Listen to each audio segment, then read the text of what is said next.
नमस्कार। हमारा देश और पूरा विश्व आज कोविड-19 की चुनौती का सामना कर रहा है। कोविड-19 अभी खत्म नहीं हुआ है। ऐसे में हमारा फर्ज है कि हम सतर्क रहें। इसलिए जब तक दवाई नहीं तब तक कोई ढिलाई नहीं। कोरोना से बचाव के लिए जरूरी है नियमित रूप से हाथ धोना, मास्क पहनना और आपस में उचित दूरी बनाए रखना। याद रखिए, 2 गज दूरी, मास्क है जरूरी। खांसी, बुखार या सांस लेने में कठिनाई होने पर हेल्पलाइन नंबर 1075 पर संपर्क करें।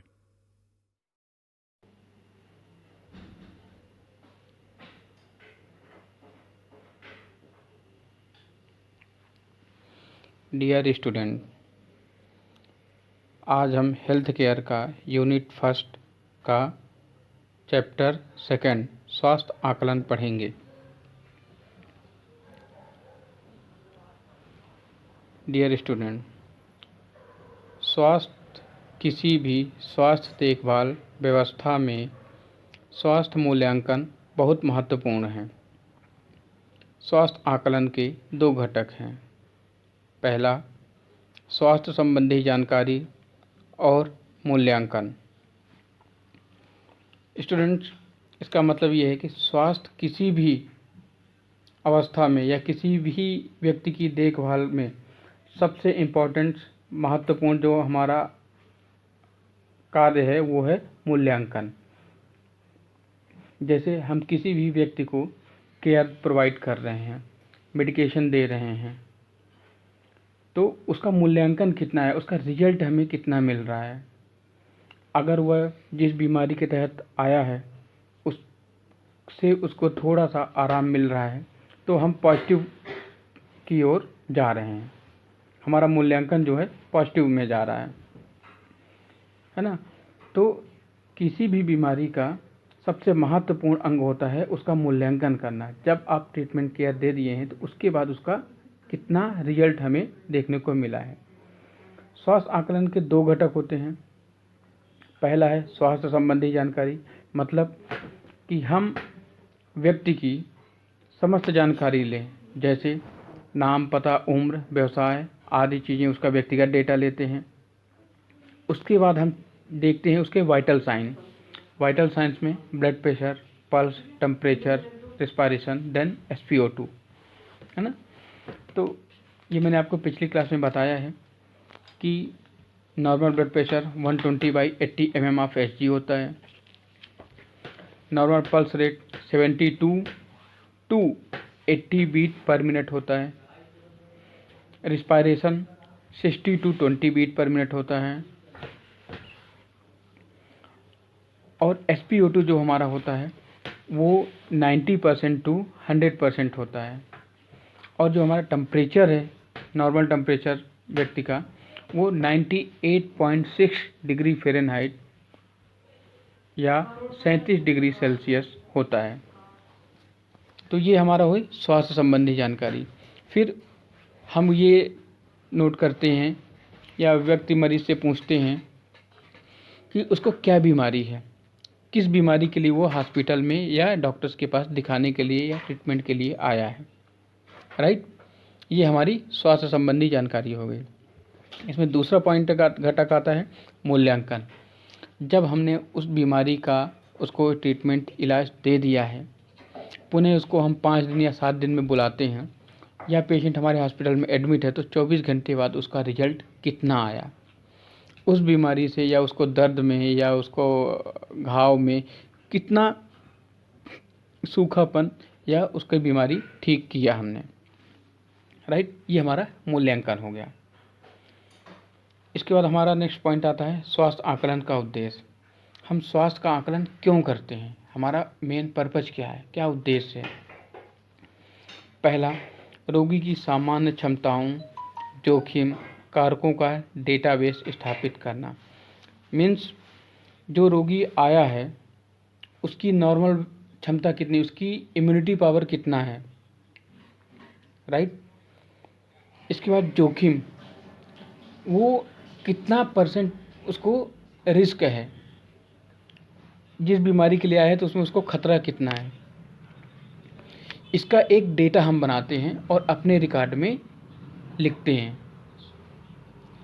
राइट, दूसरा पॉइंट आता है रोगी के स्वास्थ्य की स्थिति या स्वास्थ्य संबंधी समस्या की एक तस्वीर प्राप्त करना है। जैसे जो रोगी है, पेशेंट है, उसकी स्वास्थ्य की स्थिति कैसी है, उसकी सारी समस्याएं जो संबंधित पीड़ित आया है ना, उसकी एक हमें रफली एक तस्वीर टाइप की मिल जाती है। उसका हमें आकलन हो जाता है कि रोगी व्यक्तिगत कितने % पीड़ित है। वो अगर उसको पेन है तो असहनीय पीड़ा से ग्रसित है, या वो थोड़ा बहुत पेन को बर्दाश्त कर सकता है, या आगे उसको समस्याएं और बढ़ सकती हैं। आदि चीज़ें हमें एक समरी के रूप में प्राप्त हो जाती है। तीसरा पॉइंट आता है हमारा रोगी के एक समग्र दृष्टिकोण प्राप्त करना। जो रोगी है उसको हमें एक सार, उस बीमारी का एक सारांश टाइप का मिल जाता है ना, कि वो पीड़ित है कितना, राइट। चौथा पॉइंट आता है एक निष्कर्ष या समस्या का कथन तैयार करने में मदद करना। मतलब उस पीड़ित रोगी का हमने समस्या को कितने % उसको उसकी समस्या ठीक की। वो जितना बताया था स्टार्टिंग में आया था जब हमारे पास एडमिट होने के लिए या ट्रीटमेंट के लिए, तो उसकी जो एक लिस्ट थी, जैसे उसको पेन था, 3 दिनों से फीवर आ रहा है, या उसके पेट में दर्द है, तो उसकी जो समस्याएं थी वो हमने ठीक किया इतने दिनों में, 2 दिनों में, या 24 घंटे के अंतराल में, है ना। तो उसका एक डेटा तैयार कर लेते हैं, है ना। उसको हमें मदद मिलती है प्लानिंग और योजना बनाने के बाद। 5वां है स्वास्थ्य पैटर्न को जारी रखने के लिए कार्यनीतियों की योजना बनाना। इसका मतलब है कि अगर आपको किसी व्यक्ति को जल्दी स्वस्थ करना है या उस बीमारी को जल्दी से जल्दी ठीक करना है, तो उसके लिए हमें एक प्लानिंग करनी होगी। एक प्लानिंग की ज़रूरत होती है कि जैसे फॉर एग्जांपल के लिए आप कोई भी कार्य करने जाते हैं तो उसके लिए पहले आप प्लानिंग करते हैं ना। कहीं घूमने जा रहे हैं तो प्लानिंग करेंगे कि हमें कैसे जाना है, किसके साथ जाना है, क्या क्या सामान लेके जाना है ना।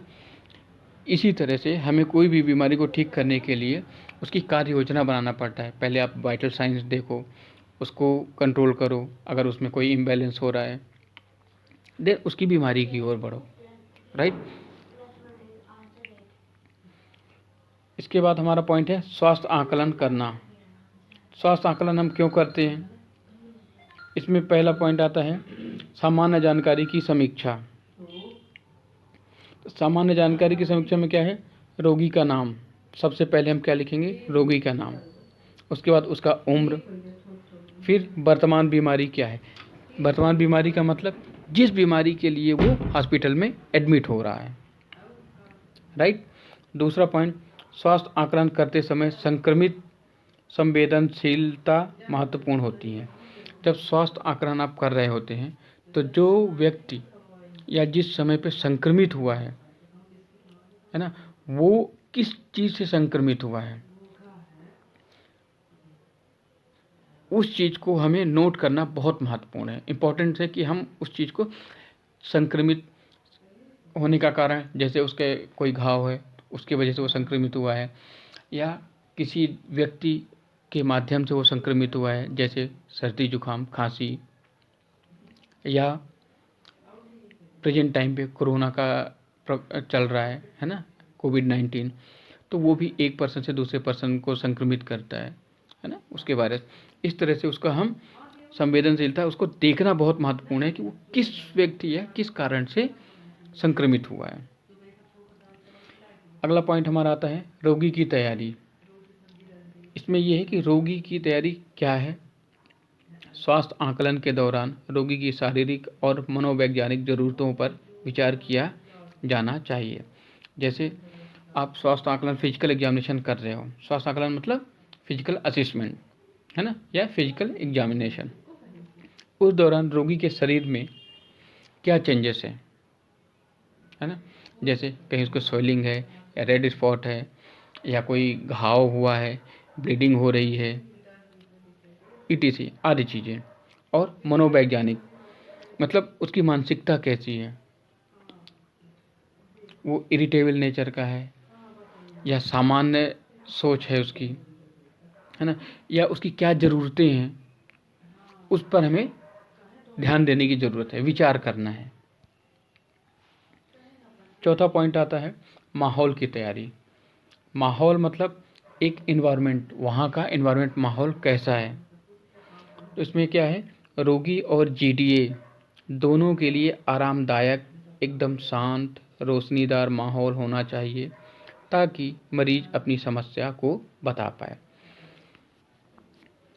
फॉर एग्जांपल के लिए, अगर जहाँ पे बहुत शोर शराबा हो रहा हो, क्या आप वहाँ पे किसी से बात कर सकते हैं, या वो अपनी समस्या बता रहा है तो आपको बार बार उसमें डिस्टर्ब हो रहा है ना। तो इसके लिए क्या ज़रूरत है, पेशेंट के लिए भी और जो जीडीए है, हिस्ट्री ले रहा है, उसके लिए भी एक शांत माहौल, कंफर्टेबल, आराम से वो बैठ के या रोगी जो है वो लेट के अपने बिस्तर पे आपको अपनी बातें या अपनी बीमारी के बारे में बता सके, है ना। दूसरा, उसमें रोशनी अच्छी पर्याप्त होनी चाहिए, हवादार होना चाहिए, वेंटिलेशन पर्याप्त रहे ताकि पेशेंट को सफोकेशन ना हो, है ना, जिस कारण से वो आपको अपनी प्रॉब्लम, जो उसको समस्याएं हो रही हैं, वो चीज़ें आपको आसानी से बता सकें। अगला पॉइंट आता है आयोजन और दस्तावेज। साक्षात्कार के दौरान प्राप्त उचित जानकारी को दर्ज करें। जब आप पेशेंट से कंसल्ट कर रहे हो, बातचीत कर रहे हो, तो उसकी बीमारी के संबंधित आप ज़्यादा से ज़्यादा जानकारी को कलेक्ट करने की कोशिश करो। हिस्ट्री लेना है, प्रेजेंट, पास्ट, फैमिली या सोशल हिस्ट्री, है ना, आदि चीज़ों की जानकारी हम ज़्यादा से ज़्यादा जानकारी करके अपने पास लिखना है उसकी फाइल पे रोगी की। छठवां पॉइंट आता है रोगी का परिचय। रोगी का परिचय का मतलब पेशेंट का व्यक्तिगत जानकारी। फॉर एग्जांपल के तौर पे रोगी का नाम, उसका उम्र, उसका व्यवसाय, रोगी जो है वो मैरिड है या अनमैरिड है, रोगी का मोबाइल नंबर आदि चीज़ें नोट करते हैं, और किस बीमारी के लिए वो आया है। सातवां पॉइंट है इसमें स्वास्थ्य संबंधी जानकारी दर्ज करें। स्वास्थ्य संबंधी जानकारी में वाइटल साइंस आ जाते हैं, जो वर्तमान समय में बीमारी है उसको, जिस बीमारी से पीड़ित है वो, या उसके पहले कभी उसको कोई बीमारी हुई थी, उसका कोई और उपचार चला है, या कोई शल्य क्रिया या ऑपरेशन हुआ हो, ईटीसी, वो चीज़ें हम फाइल में दर्ज करते हैं, लिखते हैं। उसमें पहला पॉइंट आता है प्रेजेंट हिस्ट्री। प्रेजेंट हिस्ट्री में क्या है, मरीज की व्यक्तिगत जानकारी। स्टूडेंट्स, एक चीज़ का ध्यान रखना है आपको कि सबसे पहले हम मरीज की व्यक्तिगत जानकारी ही कलेक्ट करते हैं। व्यक्तिगत जानकारी में क्या, मरीज का नाम, उसका उम्र, एज, उसका सेक्स, मेल या फीमेल, उसका व्यवसाय, रोगी का एड्रेस, पता, उसका मोबाइल नंबर, राइट, ये व्यक्तिगत जानकारी में आता है। दूसरा पॉइंट है मुख्य शिकायत। मुख्य शिकायत का मतलब उसकी करंट समय में, प्रेजेंट टाइम पे क्या बीमारी है।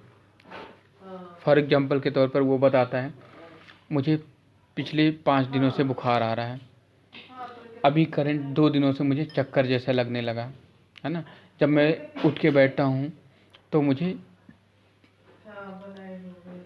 आंखों के सामने अंधेला सा आ जाता है, या राइगर आ रहे हैं,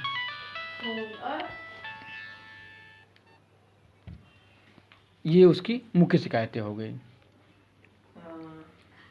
वर्तमान बीमारी के साथ पहले कोई और बीमारी हुई थी क्या? इसका मतलब है प्रेजेंट टाइम पे जो इस रोग के लिए वो आया है, उसके साथ साथ क्या इसके पहले कोई उसे और बीमारी थी? तो क्या बीमारी थी? क्या उसका इलाज हुआ है? क्या उसका कोई पहले से ऑपरेशन हुआ है?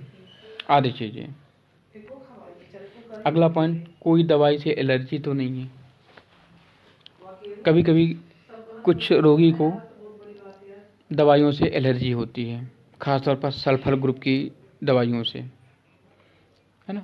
तो ये भी हम पूछ लेते हैं कि पहले आपकी कोई दवाई चली थी तो क्या किसी दवाइयों से आपको एलर्जी हुई थी? राइट। अगर हुई है तो कौन सी दवाई से, उसका नाम लिखना है और उसे फाइल पे नोट करके रखना है कि इस ग्रुप का ट्रीटमेंट इसको ना दिया जाए, है ना। उससे उसको प्रॉब्लम और बढ़ सकती है। हो सकता है उसको रेडनेस स्पॉट आ जाए, उसको वोमिटिंग होने लगे या राइगर आने लगे। कोई ऑपरेशन तो नहीं हुआ था, ये हमें पूछना है पास्ट हिस्ट्री में, है ना। अगर उसको कोई पहले ऑपरेशन हुआ है वो पूछना है, हुआ है तो किस पार्ट का हुआ है या किस ऑर्गन्स का ऑपरेशन हुआ है, या रोगी ने कभी किसी को खून दान दिया है, ब्लड डोनेट किया है, या किसी से खून डोनेट लिया हो। राइट। अगला पॉइंट आता है पारिवारिक इतिहास। पारिवारिक हिस्ट्री में क्या है कि रोगी के माता पिता, भाई बहन, दादा दादी आदि के बारे में पूछते हैं कि इनको कोई ऐसी बीमारी तो नहीं है जिससे रोगी को एक पीढ़ी से दूसरे पीढ़ी, मतलब जीन्स के माध्यम से ट्रांसफ़र होती हैं। जैसे शुगर, घर पे फैमिली मेम्बर में किसी को शुगर तो नहीं है, माता पिता या दादा दादी या नानी नाना, या किसी को ब्लड प्रेशर की बीमारी तो नहीं है, या किसी कोई पहले से कभी कार्डियक पेशेंट तो नहीं था, है ना, या आर्थराइटिस, बात का रोगी तो नहीं है। ऐसे मरीजों के पूछेंगे, उसके पारिवारिक इतिहास में आता है। Right student. अगला पॉइंट है हमारा प्रसूति संबंधी जानकारी। प्रसूति संबंधी जानकारी में क्या आता है? मासिक धर्म। ये प्रसूति संबंधी जानकारी जो होती है ये एक गायनिक बीमारी होती है, मतलब महिलाओं का रोग। तो मेंचुरेशन बोला जाता है, उनको प्रॉपर मेंचुरेशन हो रहा है, हर मंथ होता है या 1 मंथ 2 मंथ रुक के होता है, या 5 दिन का जो साइकिल चलता है उनका वो प्रॉपर होता है। फिर अगला पॉइंट है बच्चों की जानकारी।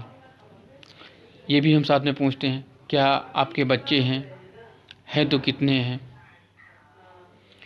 और